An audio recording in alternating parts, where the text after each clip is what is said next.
ਸਤਨਾਮ।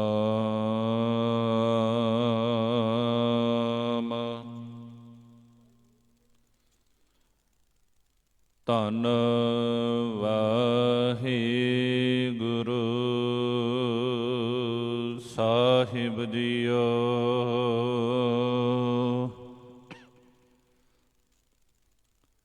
ਜੇ ਸੌ ਚੰਦਾ ਉਗਵਹੇ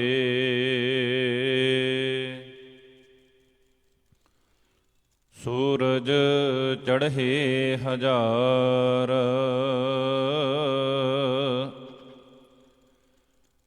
ਏਤੇ ਚਾਨਣ ਹੁੰਦਿਆਂ ਗੁਰ ਬਿਨ ਘੋਰ ਅੰਧਾਰ। ਬਲਿਹਾਰੀ ਗੁਰ ਆਪਣੇ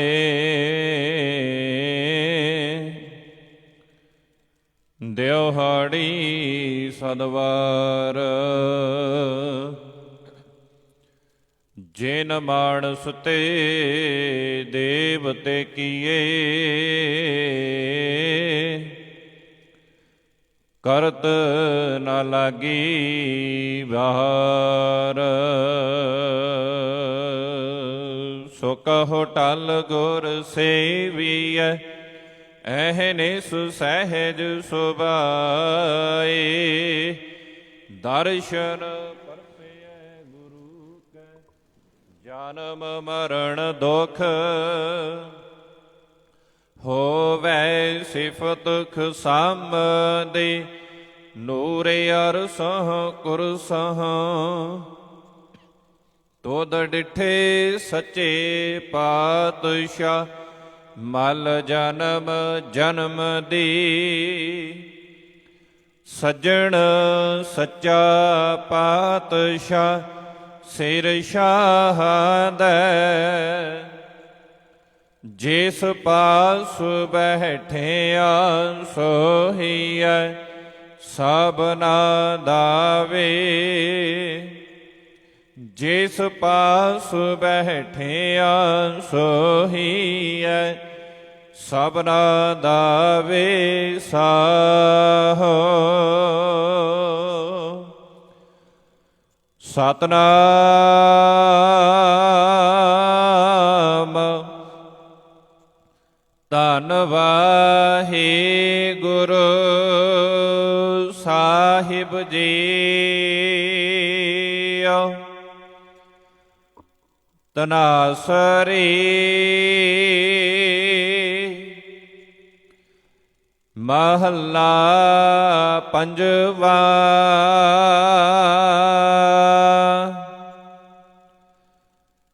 ਜਾ ਕਉ ਹਰ ਰੰਗ ਲਾਗੋ ਇਸ ਜੁਗ ਮਹਿ। ਸੋ ਕਹੀਅਤ ਹੈ ਸੂਰਾ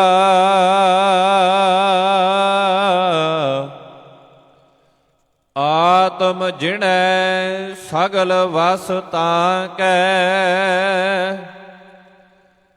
ਜਾ ਕਾ ਸਤਿਗੁਰ ਪੂਰਾ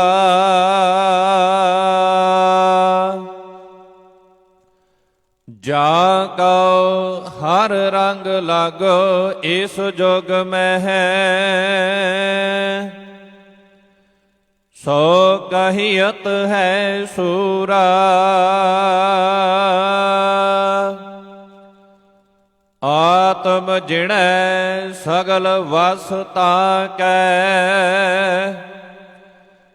ਜਾ ਕਾ ਸਤਿਗੁਰ ਪੂਰਾ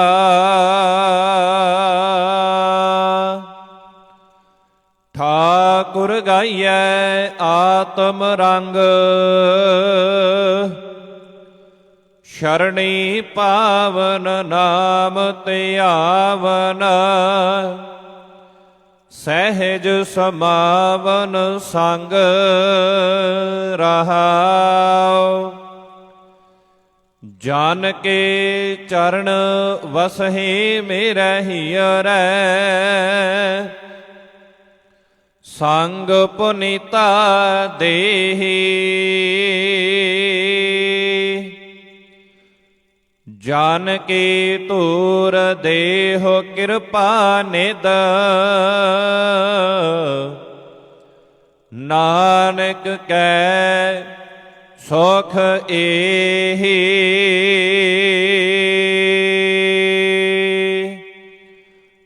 ਜਾਨ ਕੇ ਚਰਨ ਵਸਹਿ ਮੇਰਹਿ ਅਰੈ ਸੰਗ ਪੁਨੀਤਾ ਦੇਹੀ ਜਾਨ ਕੀ ਧੂਰ ਦੇਹੁ ਕਿਰਪਾ ਨਿਦ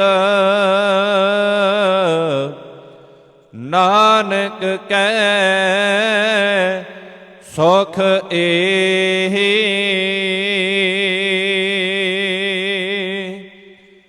ਵਾਹਿਗੁਰੂ ਜੀ ਕਾ ਖਾਲਸਾ ਵਾਹਿਗੁਰੂ ਜੀ ਕੀ ਫਤਿਹ। ਸਤਨਾਮ ਧੰਨ ਵਾਹਿਗੁਰੂ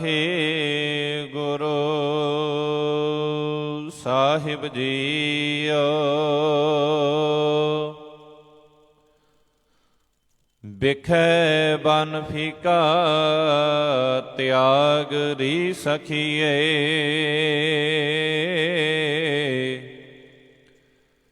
ਨਾਮ ਮਹਾ ਰਸ ਪੀਓ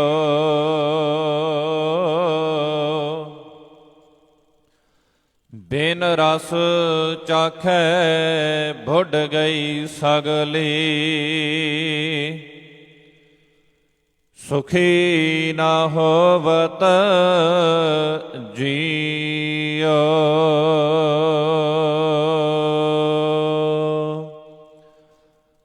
ਸਤਨਾਮ ਵਾਹਿਗੁਰੂ ਸਾਹਿਬ ਜੀਓ। ਕਬੀਰ ਨਾ ਹਮ ਕੀਆ ਨਾ ਕਰਹਿਗੇ ਨਾ ਕਰ ਸਕੈ ਸਰੀਰ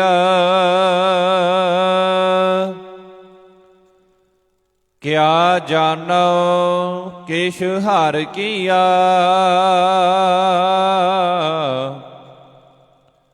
ਭਇਓ ਕਬੀਰ ਕਬੀਰ ਕਬੀਰ ਨਾ ਹਮ ਕੀਆ ਨਾ ਕਰਹਿਗੇ ਨਾ ਕਰ ਸਕੈ ਸਰੀਰ ਕਿਆ ਜਾਨੋ ਕਿਛ ਹਰਿ ਕੀਆ ਭਇਓ ਕਬੀਰ ਕਬੀਰ ਕਬੀਰ ਸੁਪਨੈ ਹੂੰ ਬਰੜਾਈ ਕੈ ਜਿਹ ਮੁਖ ਨਿਕਸੈ ਰਾਮ ਤਾਕੇ ਪਗ ਕੀ ਪਾਨਹੀ ਮੇਰੇ ਤਨ ਕੋ ਚਾਮ ਕਬੀਰ ਮਾਟੀ ਕੇ ਹਮ ਪੁੱਤਰੇ ਮਾਨਸ ਰਾਖਿਓ ਨਾਉ ਚਾਰ ਦਿਵਸ ਕੇ ਪਾਹੁਨੇ ਬਡ ਬਡ ਰੁੰਦ ਹੇਠਾਂ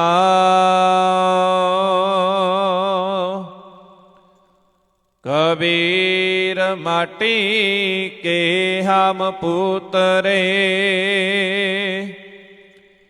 ਮਾਨਸ ਰਾਖਿਓ ਨਾਉ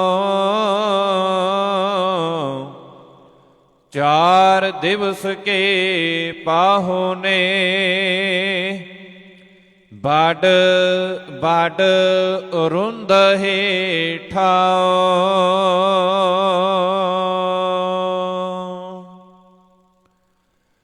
ਪਰਮ ਸਨਮਾਨਯੋਗ ਜਬਰ ਛਤਰ ਤਖਤ ਦੇ ਮਾਲਕ, ਹਲਤ ਪਲਤ ਕੇ ਰੱਖਿਅਕ, ਵਾਲੀਏ ਕੁਲ ਆਲਮ। ਸ਼ਬਦ ਗੁਰੂ ਧੰਨ ਧੰਨ ਸਤਿਗੁਰੂ ਸ੍ਰੀ ਗੁਰੂ ਗ੍ਰੰਥ ਸਾਹਿਬ ਦਾਤਾਰ ਪਿਤਾ ਜੀ। ਸਤਿਗੁਰੂ ਜੀਆਂ ਦੀ ਪਾਵਨ ਪਵਿੱਤਰ ਹਜ਼ੂਰੀ ਦੇ ਅੰਦਰ ਸੁਭਾਈਮਾਨ ਸਤਿਕਾਰਯੋਗ ਸਤ ਸੰਗੀ ਜਨੋ, ਵਡਭਾਗੇ ਹਾਂ ਪਾਤਸ਼ਾਹ ਜੀਆਂ ਦੀ ਕਿਰਪਾ ਦੇ ਸਦਕਾ ਬਖਸ਼ੇ ਹੋਏ ਸਵਾਸਿਆਂ ਦੀ ਪੂੰਜੀ ਨੂੰ ਗੁਰੂ ਦੇ ਦਰ ਦੇ ਉੱਤੇ, ਗੁਰੂ ਦੇ ਘਰ ਤੇ ਬੈਠ ਕਰਕੇ ਆਪਣੇ ਸਵਾਸਿਆਂ ਨੂੰ ਸਫਲਾ ਕਰਨਾ ਕਰ ਰਹੇ ਹਾਂ। ਆਓ ਸਤਿਗੁਰੂ ਜੀਆਂ ਦੀ ਕਿਰਪਾ ਦੇ ਸਦਕਾ ਪਾਵਨ ਅਸਥਾਨ ਤੋਂ ਚੱਲ ਰਹੀ ਲੜੀਵਾਰ ਗੁਰਬਾਣੀ ਦੀ ਵਿਚਾਰ ਦੇ ਨਾਲ ਜੁੜਨ ਦਾ ਯਤਨ ਕਰੀਏ। ਵਿਚਾਰਾਂ ਦੀ ਆਰੰਭਤਾ ਤੋਂ ਪਹਿਲਾਂ ਮਨ ਬਿਰਤੀਆਂ ਨੂੰ ਇਕਾਗਰ ਚਿਤ ਕਰਦਿਆਂ ਹੋਇਆਂ ਅਦਭੁਤ ਸਤਿਕਾਰ ਸਹਿਤ ਕਹੋ ਜੀ, ਵਾਹਿਗੁਰੂ ਜੀ ਕਾ ਖਾਲਸਾ, ਵਾਹਿਗੁਰੂ ਜੀ ਕੀ ਫਤਿਹ। ਚੱਲ ਰਹੇ ਦੀਵਾਨਾਂ ਦੇ ਵਿੱਚ ਆਪ ਜੀ ਬਾਬਾ ਕਬੀਰ ਸਾਹਿਬ ਜੀਆਂ ਦੇ ਰਸਨਾ ਤੋਂ ਉਚਾਰਨ ਕੀਤੇ ਹੋਏ ਪਾਵਨ ਸ਼ਲੋਕ ਤਿਨਾਂ ਦੀ ਵਿਚਾਰ ਸਰਵਣ ਕਰਨਾ ਕਰ ਰਹੇ ਹੋ। ਅੱਜ ਦੇ ਪਾਵਨ ਬਚਨਾਂ ਦੇ ਵਿੱਚ ਭਗਤ ਕਬੀਰ ਸਾਹਿਬ ਜੀ ਬਿਆਨ ਕਰਦੇ ਨੇ, ਕਬੀਰ ਨਾ ਹਮ ਕੀਆ ਨਾ ਕਰਹਿੰਗੇ, ਨਾ ਕਰ ਸਕੈ ਸਰੀਰ, ਕਿਆ ਜਾਨੋ ਕਿਛ ਹਰ ਕੀਆ, ਭਇਓ ਕਬੀਰ ਕਬੀਰ। ਬਾਬਾ ਕਬੀਰ ਸਾਹਿਬ ਜੀ ਕਹਿੰਦੇ ਨੇ ਕਿ ਨਾ ਸਾਡੇ ਸਰੀਰ ਦੇ ਵਿੱਚ ਇੰਨਾ ਬਲ ਹੈ, ਨਾ ਇੰਨੀ ਤਾਕਤ ਹੈ ਕਿ ਕੋਈ ਕੰਮ ਅਸੀਂ ਕਰ ਸਕੀਏ। ਆਓ ਇਸ ਵਿਸ਼ੇ ਦੇ ਉੱਤੇ ਕੁਝ ਕਮੈਂਟ ਆਪਾਂ ਸਮਝਣ ਦਾ ਯਤਨ ਕਰੀਏ। ਗੁਰਬਾਣੀ ਦੇ ਵਿੱਚ ਜਪਜੀ ਸਾਹਿਬ ਦੇ ਵਿੱਚ ਧੰਨ ਗੁਰੂ ਨਾਨਕ ਸਾਹਿਬ ਮਹਾਰਾਜ ਜੀਆਂ ਨੇ ਇੱਕ ਬਚਨ ਸਾਨੂੰ, ਕਿਉਂਕਿ ਗੁਰਬਾਣੀ ਦੇ ਵਿੱਚ ਗਾਉਣ ਦੀ ਹਦਾਇਤ ਕੀਤੀ ਹੈ, ਗਾਵਿਆ ਸੁਣਿਆ। ਕਹਿੰਦੇ ਸਭ ਤੋਂ ਪਹਿਲਾਂ ਉਹ ਵਾਹਿਗੁਰੂ ਪ੍ਰਮਾਤਮਾ ਦੇ ਗੁਣਾਂ ਨੂੰ ਗਾਉਣਾ ਹੈ। ਪਰ ਜੇਕਰ ਜਪਜੀ ਸਾਹਿਬ ਦੇ ਵਿੱਚ ਆਪਾਂ ਸੁਣਿਆ ਵਾਲੀਆਂ ਪੌੜੀਆਂ ਪੜ੍ਹਦੇ ਹਾਂ, ਉਹਦੇ ਵਿੱਚ ਪਹਿਲਾਂ ਸੁਣਨ ਦੀ ਗੱਲ ਕੀਤੀ ਹੈ। ਸੁਣਿਆ ਸਿੱਧ ਪੀਰ ਸੁਰਨਾਥ, ਫਿਰ ਅੱਗੇ ਮੰਨਣ ਦੀ ਗੱਲ ਆਊਗੀ। ਜੇ ਕੋ ਮਨ ਜਾਣੇ ਮਨ ਕੋਈ, ਪਰ ਇਹ ਤੋਂ ਪਹਿਲਾਂ ਗਾਉਣ ਦੀ ਵੀ ਹਦਾਇਤ ਕੀਤੀ ਹੈ। ਮਹਾਰਾਜ ਜੀ ਕਹਿੰਦੇ ਨੇ, ਗਾਵੇ ਕੋ ਤਾਣ ਹੋਵੇ ਕਿਸੈ ਤਾਣ। ਤਾਣ ਦਾ ਅਰਥ ਹੈ ਬਲ, ਤਾਣ ਦਾ ਅਰਥ ਹੈ ਜ਼ੋਰ। ਬਾਬਾ ਕਬੀਰ ਸਾਹਿਬ ਜੀ ਕਹਿ ਰਹੇ ਨੇ, ਕਬੀਰ ਨਾ ਹਮ ਕੀਆ ਨਾ ਕਰਹਿੰਗੇ, ਨਾ ਕਰ ਸਕੈ ਸਰੀਰ। ਹੁਣ ਇਸ ਤਰ੍ਹਾਂ ਦਾ ਬਾਬਾ ਕਬੀਰ ਸਾਹਿਬ ਜੀ ਨੇ ਕਿਹੜਾ ਕੰਮ ਕਰ ਦਿੱਤਾ? ਕਹਿੰਦੇ ਨੇ ਕਿ ਮੈਂ ਕੀਤਾ ਨਹੀਂ, ਨਾ ਮੇਰੇ ਸਰੀਰ ਦੇ ਵਿੱਚ ਇੰਨੀ ਸ਼ਮਤਾ ਹੈ, ਨਾ ਮੇਰੇ ਸਰੀਰ ਵਿੱਚ ਇੰਨਾ ਬਲ ਹੈ, ਤਾਕਤ ਹੈ। ਪਰ ਹਾਂ ਬਾਬਾ ਕਬੀਰ ਸਾਹਿਬ ਜੀ ਕਹਿੰਦੇ ਇੱਕ ਕੰਮ ਜਿਹੜਾ ਅਸੀਂ ਉਹ ਕੀਤਾ ਏ, ਕਿਆ ਜਾਨੋ ਕਿਛ ਹਰ ਕੀਆ, ਭਇਓ ਕਬੀਰ ਕਬੀਰ। ਇਹ ਮੈਂ ਵੀ ਨਹੀਂ ਜਾਣਦਾ ਕਿ ਉਸ ਹਰੇ ਪਰਿਪੂਰਨ ਪਰਮਾਤਮਾ ਨੇ ਕੀ ਕਿਰਪਾ ਕੀਤੀ। ਹੁਣ ਕਿਰਪਾ ਕੀ ਹੈ, ਇਹਨੂੰ ਸਮਝਣ ਦੇ ਲਈ, ਇਹਨੂੰ ਖੋਲਣ ਦੇ ਲਈ ਸਾਨੂੰ ਜਪਜੀ ਸਾਹਿਬ ਦੇ ਇਹਨਾਂ ਬਚਨਾਂ ਵੱਲ ਧਿਆਨ ਦੇਣਾ ਪਵੇਗਾ। ਹਜ਼ੂਰ ਜੀ ਕਹਿੰਦੇ, ਗਾਵੇ ਕੋ ਤਾਣ ਹੋਵੇ ਕਿਸੇ ਤਾਣ। ਭਾਵ ਗਾਵੇ ਕੋ ਤੇ ਵਿਸ਼ਰਾਮ ਹੈ, ਤਾਣ ਦਾ ਅਰਥ ਹੈ ਬਲ ਜ਼ੋਰ, ਹੋਵੇ ਕਿਸੇ ਤਾਣ। ਕਹਿੰਦੇ ਉਹ ਪ੍ਰਮਾਤਮਾ ਦਾ ਨਾਮ ਪੂਰੇ ਬਲ ਦੇ ਨਾਲ ਗਾਉਣਾ ਚਾਹੀਦਾ ਹੈ, ਤਾਣ ਦੇ ਨਾਲ ਗਾਉਣਾ ਚਾਹੀਦਾ ਹੈ, ਜ਼ੋਰ ਦੇ ਨਾਲ ਗਾਉਣਾ ਚਾਹੀਦਾ ਹੈ। ਜ਼ੋਰ ਇਹ ਨਹੀਂ ਬਾਹਰੀ ਤੌਰ ਤੇ ਜਿਹੜਾ ਸਰੀਰ ਵਿੱਚ ਜ਼ੋਰ ਹੈ। ਜ਼ੋਰ ਅਸਲ ਦੇ ਵਿੱਚ ਇੱਥੇ ਗੱਲ ਕੀਤੀ ਗਈ ਹੈ ਭਾਈ, ਜ਼ੋਰ ਦੇ ਨਾਲ ਇਹਨਾਂ ਵਿਕਾਰਾਂ ਨੂੰ ਪਾਸੇ ਹਟਾ। ਇਹਨਾਂ ਵਿਕਾਰਾਂ ਨੂੰ ਪਾਸੇ ਹਟਾਉਣਾ ਕੋਈ ਮਾਮੂਲੀ ਗੱਲ ਨਹੀਂ ਹੈ। ਸਤਿਗੁਰ ਸੱਚੇ ਪਾਤਸ਼ਾਹ ਧੰਨ ਗੁਰੂ ਨਾਨਕ ਸਾਹਿਬ ਮਹਾਰਾਜ ਜੀ ਕਹਿੰਦੇ ਨੇ, ਗਾਵੇ ਕੋ ਤਾਣ, ਕੋਈ ਉਹਨੂੰ ਤਾਂ ਹੀ ਗਾ ਸਕਦਾ ਹੈ ਭਾਵ ਪੂਰੇ ਬਲ ਦੇ ਨਾਲ, ਪੂਰੇ ਜ਼ੋਰ ਦੇ ਨਾਲ ਹੋਵੇ ਕਿਸੇ ਤਾਣ, ਜਿਹਦੇ ਵਿੱਚ ਤਾਣ ਹੋਵੇ, ਜਿਹਦੇ ਵਿੱਚ ਬਲ ਹੋਵੇ। ਭਾਵ ਬਲ ਪਹਿਲਾਂ ਵੀ ਬੇਨਤੀ ਕੀਤੀ, ਸਰੀਰਕ ਬਲ ਨਹੀਂ, ਬਲ ਹੈ ਭਾਵ ਕਿ ਆਪਣੇ ਅੰਦਰ ਦੇ ਵਿਕਾਰਾਂ ਨੂੰ ਮਾਰ ਕੇ ਪ੍ਰਮਾਤਮਾ ਜੀ ਦਾ ਨਾਮ ਹਿਰਦੇ ਦੇ ਵਿੱਚ ਵਸਾਉਣਾ। ਹੁਣ ਬਾਬਾ ਕਬੀਰ ਸਾਹਿਬ ਜੀ ਕਹਿ ਰਹੇ ਨੇ, ਕਬੀਰ ਨਾ ਹਮ ਕੀਆ, ਕਿ ਅਸੀਂ ਕੀਤਾ ਨਹੀਂ, ਨਾ ਕਰੇਂਗੇ।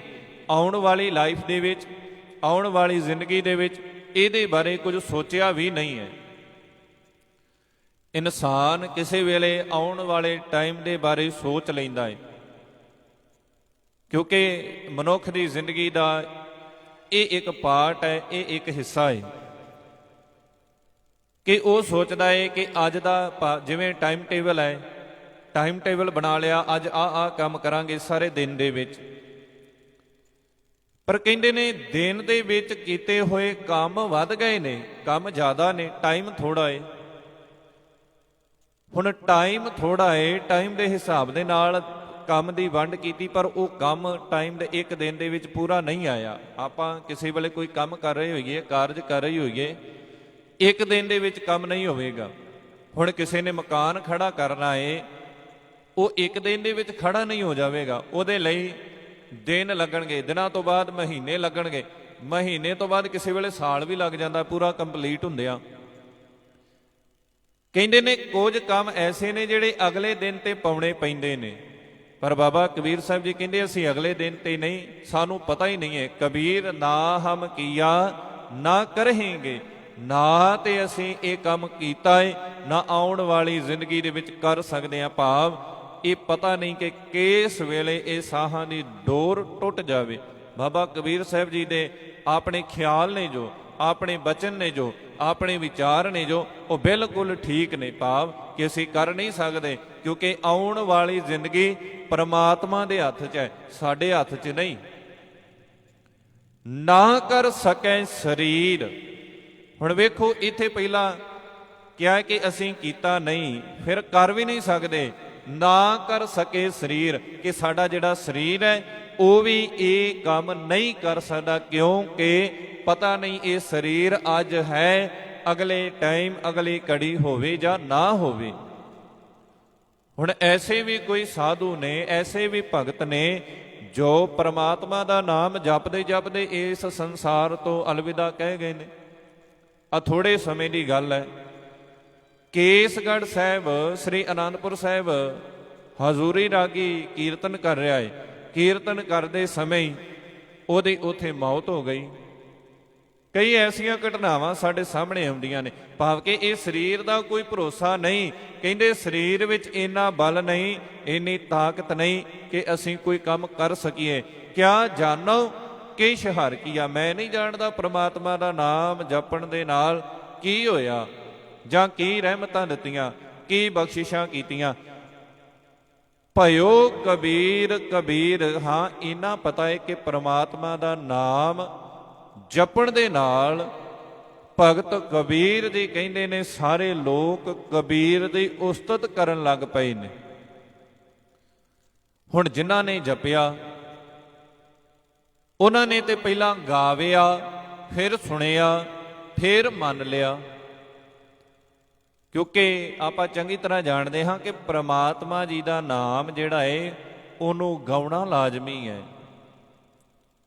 ਫਿਰ ਗਾਏ ਹੋਏ ਨੂੰ ਹੀ ਸੁਣਨਾ। ਜਦੋਂ ਆਪਾਂ ਗਾਉਂਦੇ ਆ ਨਾ, ਪ੍ਰਮਾਤਮਾ ਦੀ ਕੀਰਤੀ ਗਾ ਰਹੇ ਹਾਂ, ਪ੍ਰਮਾਤਮਾ ਦੀ ਕੋਈ ਵੀ ਵਿਆਖਿਆ ਕਰ ਰਹੇ ਹਾਂ, ਉਹਦੇ ਸਰੂਪ ਬਾਰੇ, ਨਿਰਗੁਣ ਬਾਰੇ, ਸਰਗੁਣ ਬਾਰੇ ਪਹਿਲਾਂ ਅਸੀਂ ਬੋਲ ਰਹੇ ਹਾਂ, ਕੰਨ ਸਾਡੇ ਸੁਣ ਰਹੇ ਨੇ।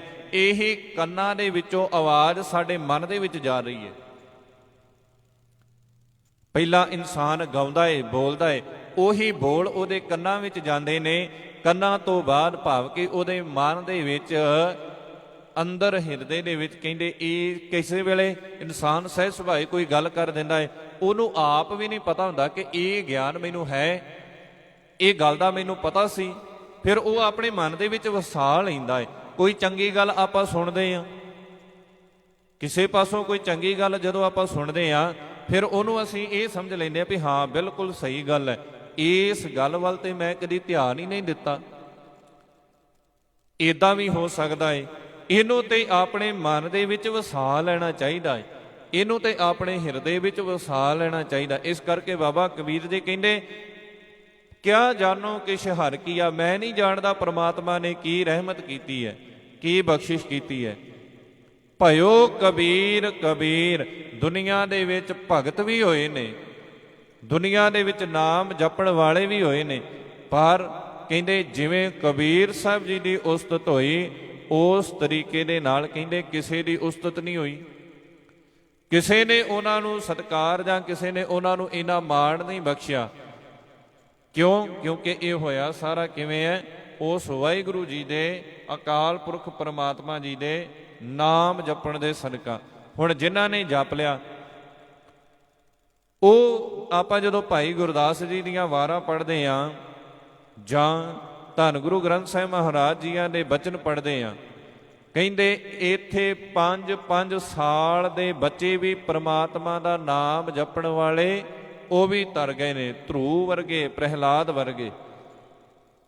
ਆਪਾਂ ਬਚਨ ਪੜ੍ਹਦੇ ਹਾਂ ਉਦਾਹਰਨ ਦੇ ਤੌਰ ਤੇ ਕਿ ਭਾਈ ਨਾਮ ਉਹਨਾਂ ਵਾਂਗੂ ਜਪੋ ਜਿੱਦੇ ਧਰੂ ਤੇ ਪ੍ਰਹਿਲਾਦ ਨੇ ਜਪਿਆ।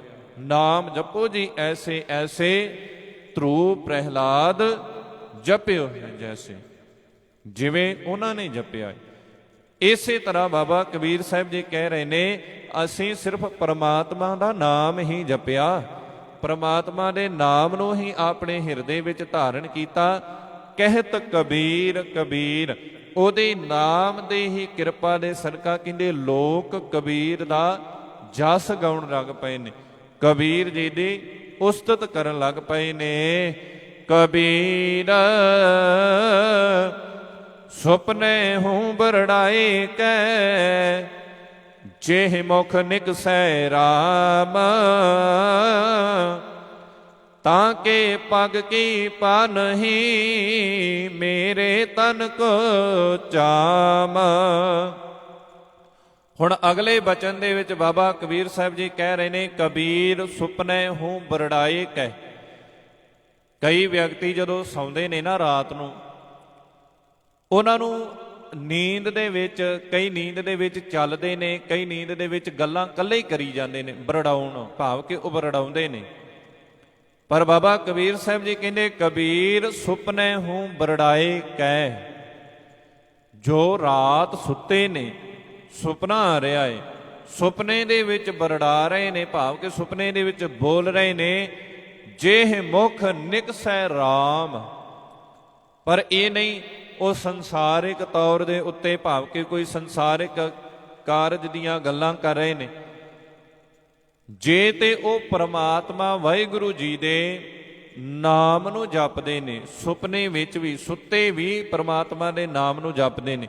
ਇੱਕ ਵੇਖੋ, ਇਹ ਪ੍ਰਮਾਤਮਾ ਦਾ ਵਾਹਿਗੁਰੂ ਜੀ ਦਾ ਨਾਮ ਜਿਹੜਾ ਨਾ, ਇਹ ਕਈ ਰੂਪ ਦੇ ਵਿੱਚ ਜਪਿਆ ਜਾ ਸਕਦਾ ਹੈ। ਖਲੋਤਿਆਂ ਵੀ ਜਪਿਆ ਜਾ ਸਕਦਾ ਹੈ, ਚੱਲਦਿਆਂ ਵੀ ਜਪਿਆ ਜਾ ਸਕਦਾ ਹੈ, ਜਦੋਂ ਤੁਸੀਂ ਲੰਮੇ ਪਏ ਹੋ ਤਾਂ ਵੀ ਜਪਿਆ ਜਾ ਸਕਦਾ ਹੈ। ਪਰ ਹਾਂ, ਜੋ ਨਿਤਨੇਮ ਦੀ ਮਰਿਆਦਾ ਹੈ, ਉਹ ਤੇ ਸਿਰਫ ਬੈਠ ਕੇ ਚੌਂਕੜਾ ਮਾਰ ਕੇ ਸਾਵਧਾਨ ਹੋ ਕੇ ਫਿਰ ਜਪਿਆ ਹੈ। ਫਿਰ ਉਹ ਪ੍ਰਮਾਤਮਾ ਜੀ ਦਾ ਨਾਮ ਸਾਨੂੰ ਲੈਣਾ ਚਾਹੀਦਾ, ਨਿਤਨੇਮ ਕਰਨਾ ਚਾਹੀਦਾ।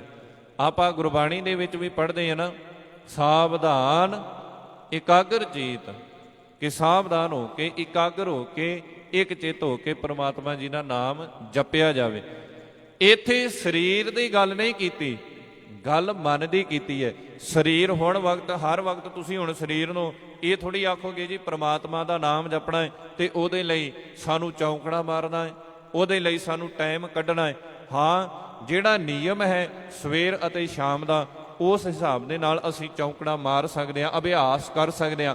ਪਰ ਸਾਰਾ ਦਿਨ ਕੋਈ ਆਖੇ ਕਿ ਚੌਂਕੜਾ ਹੀ ਮਾਰ ਕੇ ਬੈਠੇ ਰਹੋ, ਗੁਰਮਤਿ ਦੇ ਵਿੱਚ ਉਹ ਵੀ ਕਬੂਲ ਨਹੀਂ ਜੇ। ਗੁਰਮਤਿ ਇਸ ਚੀਜ਼ ਨੂੰ ਕਬੂਲ ਨਹੀਂ ਕਰਦੀ ਕਿ ਸਾਰਾ ਦਿਨ ਹੀ ਚੌਂਕੜਾ ਮਾਰ ਕੇ ਵਿਹਲਿਆਂ ਵਾਂਗੂ ਬੈਠਾ ਰਹੇ ਤੇ ਘਰਦਿਆਂ ਨੂੰ ਕਹਿ ਕੇ ਮੈਨੂੰ ਸਾਰਾ ਕੁਝ ਇੱਥੇ ਲਿਆਈ ਜਾਓ, ਮੈਂ ਇੱਥੇ ਖਾਣਾ ਪੀਣਾ।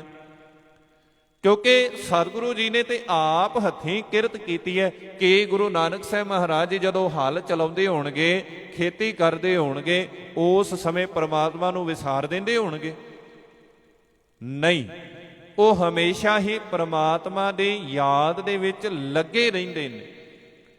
ਉਹ ਸਤਿਗੁਰੂ ਜੀ ਨੇ ਇਸੇ ਕਰਕੇ ਆਪ ਹੱਥੀਂ ਖੇਤੀ ਤਾਂ ਕੀਤੀ ਕਿ ਭਾਈ ਕੋਈ ਇਹ ਭੁਲੇਖਾ ਨਾ ਰੱਖੇ ਕਿ ਗੁਰੂ ਨਾਨਕ ਦੂਜਿਆਂ ਨੂੰ ਉਪਦੇਸ਼ ਦਿੰਦਾ ਏ, ਦੂਜਿਆਂ ਦੀ ਕਿਰਤ ਭਾਵ ਕਿ ਜੋ ਭੇਟਾਵਾਂ ਆਉਂਦੀਆਂ ਨੇ ਉਹਨਾਂ ਦੇ ਵਿੱਚੋਂ ਆਪਣਾ ਪਰਿਵਾਰ ਜਾਂ ਆਪ ਖਾਂਦਾ ਏ। ਗੁਰੂ ਨਾਨਕ ਸਾਹਿਬ ਮਹਾਰਾਜ ਜੀ ਨੇ ਤੇ ਤਾਂ ਹੱਥੀਂ ਕਿਰਤ ਕੀਤੀ ਕਿ ਮੇਰਾ ਸਿੱਖ ਵੀ ਆਉਣ ਵਾਲੇ ਸਮੇਂ ਦੇ ਵਿੱਚ ਕਿਰਤੀ ਹੋਵੇ, ਕਿਸੇ ਤੇ ਡਿਪੈਂਡ ਨਾ ਰਵੇ, ਕਿਸੇ ਦੇ ਉੱਤੇ ਕੋਈ ਭਾਵ ਕਿ ਮੇਰਾ ਕੋਈ ਪਿਆਰਾ ਨਿਰਭਰ ਨਾ ਹੋਵੇ। ਇਸ ਕਰਕੇ ਹਜ਼ੂਰ ਜੀ ਨੇ ਮਹਾਰਾਜ ਬਾਬਾ ਕਬੀਰ ਸਾਹਿਬ ਜੀ ਕਹਿੰਦੇ, ਭਾਈ ਸੁਪਨੇ ਹੂੰ ਬਰੜਾਏ ਕੈ, ਕਬੀਰ ਸੁਪਨੇ ਹੂੰ ਬਰੜਾਏ ਕੈ। ਜੋ ਰਾਤ ਦੇ ਸਮੇਂ ਸੁਪਨੇ ਦੇ ਵਿੱਚ ਕਹਿੰਦੇ ਕੁਝ ਲੋਕ ਬਰੜਾਉਂਦੇ ਨੇ, ਪਰ ਕਹਿੰਦੇ ਐਸਾ ਪਿਆਰਾ ਹੋਵੇ, ਐਸਾ ਭਗਤ ਹੋਵੇ, ਸੁਪਨੇ ਹੂੰ ਬਰੜਾਏ ਕੈ ਜੈ ਮੁਖ ਨਿਕਸੈ ਰਾਮ। ਜੇਕਰ ਉਹਦੇ ਮੁਖ ਦੇ ਵਿੱਚੋਂ ਰਾਮ ਨਿਕਲਦਾ ਏ, ਪਰਮਾਤਮਾ ਦਾ ਨਾਮ ਨਿਕਲਦਾ ਏ, ਤਾਂ ਕਿ ਪਗ ਕੀ ਪਾ ਨਹੀਂ ਮੇਰੇ ਤਨ ਕੋ ਚਾਮ। ਵੇਖੋ ਬਾਬਾ ਕਬੀਰ ਸਾਹਿਬ ਜੀ ਨੇ ਕਿੱਡੀ ਰਹਿਮਤ ਕਰ ਦਿੱਤੀ। ਕਹਿੰਦੇ ਤਾਂ ਕਿ ਪਗ ਕੀ ਪਾ ਨਹੀਂ, ਪਗ ਕਹਿੰਦੇ ਨੇ ਪੈਰ ਨੂੰ, ਪਾ ਨਹੀਂ ਕਹਿੰਦੇ ਨੇ ਪੈਰ ਦੇ ਵਿੱਚ ਪਾਉਣ ਵਾਲੀ ਜੁੱਤੀ। ਕਹਿੰਦੇ ਜੇ ਕੋਈ ਪਿਆਰਾ ਵਾਹਿਗੁਰੂ ਪ੍ਰਮਾਤਮਾ ਜੀ ਦਾ ਨਾਮ ਜਪਣ ਵਾਲਾ ਸੁਪਨੇ ਦੇ ਵਿੱਚ ਸੁੱਤੇ ਸਿੱਧੇ ਵਾਹਿਗੁਰੂ ਜੀ ਦਾ ਨਾਮ ਜਪਦਾ ਨਾ, ਪ੍ਰਮਾਤਮਾ ਜੀ ਦਾ ਨਾਮ ਜਪਦਾ, ਕਹਿੰਦੇ ਮੇਰੇ ਚੰਮ ਦੀ ਉਹ ਜੁੱਤੀ ਬਣਾ ਲਵੇ, ਮੇਰੇ ਸਰੀਰ ਦੇ ਉਤਲੇ ਚੰਮ ਦੀ ਖੱਲ ਦੀ ਉਹ ਜੁੱਤੀ ਬਣਾ ਲਵੇ ਤੇ ਉਹ ਆਪਣੇ ਪੈਰਾਂ ਦੇ ਵਿੱਚ ਪਾ ਲਵੇ, ਤਾਂ ਕਿ ਪਗ ਕੀ ਪਾ ਨਹੀਂ ਮੇਰੇ ਤਨ ਕੋ ਚਾਮ। ਕਹਿੰਦੇ ਮੈਂ ਆਪਣਾ ਤਨ, ਆਪਣੀ ਖੱਲ ਜਿਹੜੀ ਹੈ ਸਰੀਰ ਦੇ, ਉਹਨੂੰ ਲਾ ਕੇ ਤੇ ਉਸ ਪਿਆਰੇ ਦੇ ਪੈਰਾਂ ਦੀ ਜੁੱਤੀ ਬਣਾਉਣ ਤੱਕ ਵੀ ਭਾਵ ਕਿ ਮੈਂ ਮਨਜ਼ੂਰੀ ਦੇ ਦੇਵਾਂਗਾ। ਜੋ ਵਾਹਿਗੁਰੂ ਪਰਮਾਤਮਾ ਜੀ ਦਾ ਨਾਮ ਜਪਦਾ ਹੈ, ਸੁਪਨੇ ਦੇ ਵਿੱਚ ਵੀ ਜਪਦਾ ਹੈ। ਕਈ ਐਸੇ ਮਹਾਂਪੁਰਸ਼ ਨੇ ਜਿਹੜੇ ਸੁੱਤੇ ਹੋਏ ਵੀ ਭਾਵ ਕਿ ਸੁੱਤੇ ਸਿੱਧ ਵੀ ਵਾਹਿਗੁਰੂ ਵਾਹਿਗੁਰੂ ਉਹਨਾਂ ਦੀ ਰਸਨਾ ਤੋਂ ਉਚਾਰਨ ਹੁੰਦਾ ਹੈ, ਉਹ ਜਪਦੇ ਨੇ। ਆਓ ਇੱਕ ਵਾਰ ਅੰਤਰ ਧਿਆਨ ਹੋ ਕੇ ਆਪਾਂ ਵੀ ਕੋਸ਼ਿਸ਼ ਕਰੀਏ, 1 ਮਿੰਟ ਵਾਸਤੇ ਹਾਜ਼ਰੀ ਲਵਾਈਏ। ਵਾਹਿਗੁਰੂ ਵਾਹਿਗੁਰੂ ਵਾਹਿਗੁਰੂ ਵਾਹਿਗੁਰੂ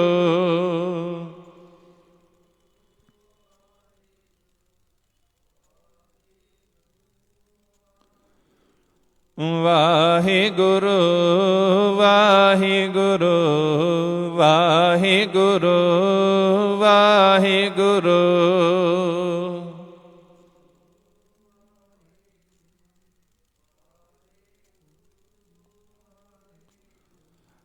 ਵਾਹਿਗੁਰੂ ਵਾਹਿਗੁਰੂ ਵਾਹਿਗੁਰੂ ਵਾਹਿਗੁਰੂ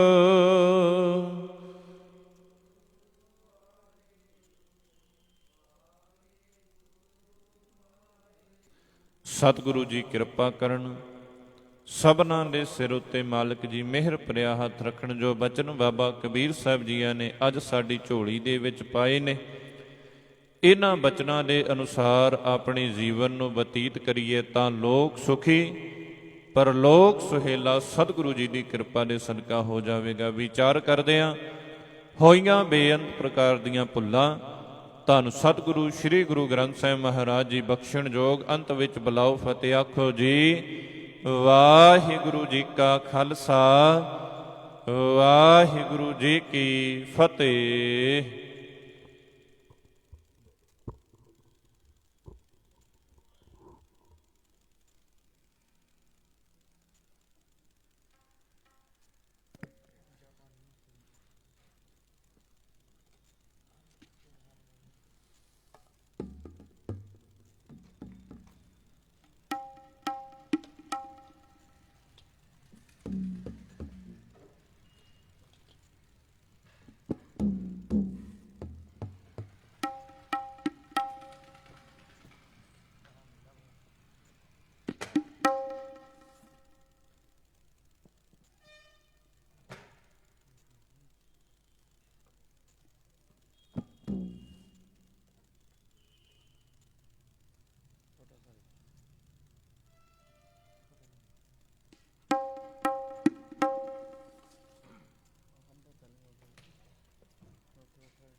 ਵਾਹਿਗੁਰੂ ਵਾਹਿਗੁਰੂ।